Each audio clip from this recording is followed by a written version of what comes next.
Është një risi absolute e zgjedhjet parakohshme vendore, kandidimi i 2 grave për Tiranën dhe Vlorën.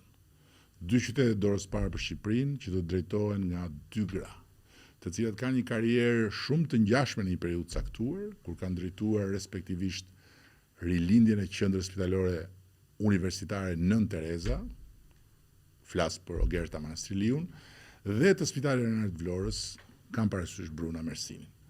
2 realitetet të transformuara tërësisht, fal aftësisë tyre menaxheriale, po sidomos vullnetit të hekur të këtyre 2 grave.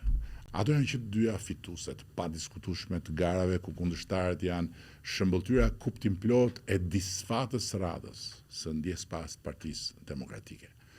Këneta është kaq e dëshpëruar sa për Tiranën ka nxjerrë një aktor humori në rolin e një kandidati qasmet pavarur, që për vitet tëra i ka bërë për të qeshur të gjithë pa dallim, madje edhe vetë Kongresin e Partisë Socialiste e ka shkrirë gazit kur ka ardhur një herë për të luajtur rolin tim. Prandaj unë nuk e gjykoj hiç as fare keq aktorin për rolin e ri që ka marrë, se aktorët atë punë kanë, me role jetojnë. Po kush voton mua dhe Partinë Socialiste do të votoj Ogerta Manastriliun.